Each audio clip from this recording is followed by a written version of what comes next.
Moi, je reste très soft quand dans le titre je mets que ce film et ce réalisateur fait un doigt d'honneur aux pseudo-intello et autres, car Marmilotte, donc c'est ici le premier long métrage. Il était connu jusqu'à présent pour avoir réalisé des épisodes de séries télé comme Shameless ou Game of Thrones. Le réalisateur en fait ne se contente pas de faire un simple doigt d'honneur. Avec son doigt, il appuie là où ça fait mal. Donc il fait ça aux pseudo-artistes et intello à travers le personnage de la critique culinaire qui, avec ses longues phrases et ses mots pompeux, juste pour décrire le vide, mais le vide dans le sens littéral. Donc, grossièrement de la masturbation intellectuelle. Par exemple, quand le chef présente aux convives un plat avec du pain qui n'existe pas, mais juste les accompagnements, la sauce qui accompagne le plat. Sans le pain, dans cette critique se met à broder autour de ce vide avec tous ces mots pompeux, ces métaphores qui finalement ne veulent rien dire, mais qui sont là juste pour combler le vide de l'assiette. À travers ce menu, le film dénonce aussi l'art abstrait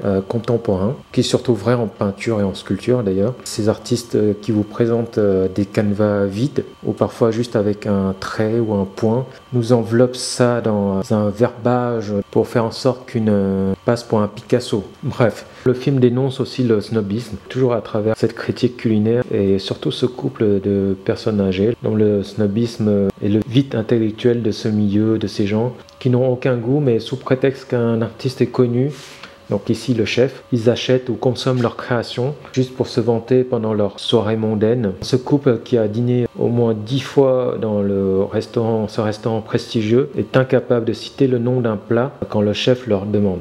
Donc cela montre à quel point ils sont là que pour l'apparence, pour le show-off, pour pouvoir se vanter auprès de leurs amis. Et au fond, ils ne savent pas apprécier ce qu'ils mangent. Et plus largement, ils ne savent pas ce qu'ils achètent, que ce soit des tableaux, des sculptures, ou même en allant voir des films. C'est juste pour les apparences. Et pareil pour le présentateur de télé, qui est joué par John Leguizamo. Et nos trois jeunes, on va dire, entrepreneurs, qui n'ont pas de goût non plus, mais au moins qui ont l'honnêteté de dire quand un plat n'est pas bon, contrairement à cette critique culinaire et à ce couple de personnes âgées, quoi. Après, on a aussi une critique envers ces influenceurs et influenceuses, des gens qui ne créent rien, qui ne produisent rien, se contentent juste de prendre des photos de tout et de liker ou pas, juste parce qu'ils ont des followers et qu'ils pensent que créer quelque chose d'utile. C'est à travers le personnage joué par Nicolas Hoult, Tyler, qu'il peut s'empêcher de prendre des photos de tout.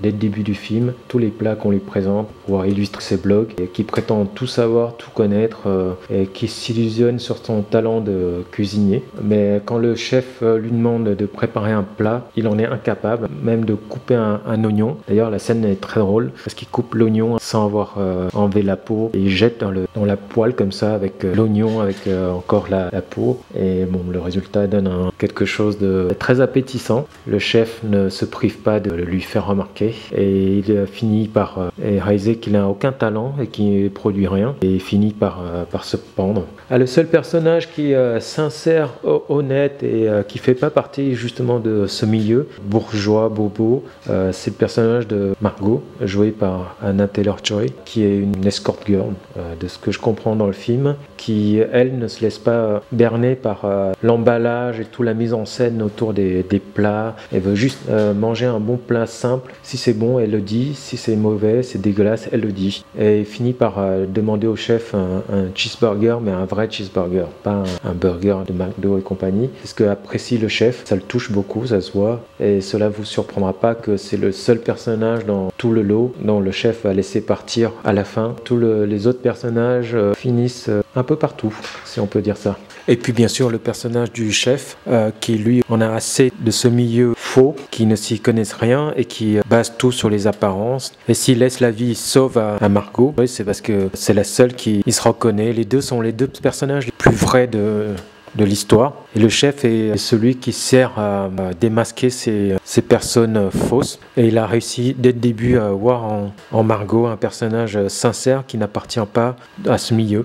Alors sinon, au niveau de la mise en scène et du jeu des acteurs, c'est un sans faute. Il y a à la fois de l'innovation et du classique. Par moments, on dirait presque du Night Shyamalan, mais en réussi. Les situations peuvent être parfois exagérées, mais grâce au jeu des acteurs, on ne tombe jamais dans le ridicule. Donc chapeau à Ralph Fiennes et à Anna Taylor-Joy pour réussir à nous faire croire à des situations parfois excessives. Au final, on peut aussi se poser la question, est-ce que c'est une vraie critique, une critique sincère de ce milieu que le réalisateur a fait, ou une fausse critique, car n'oublions pas qu'il baigne aussi lui dans ce milieu. Et parmi les personnages qui dépeint dans son film, qui critiquent, pourrait aussi se trouver des personnes qui pourraient produire ses futurs films, quoi. À chacun de faire son propre opinion là-dessus.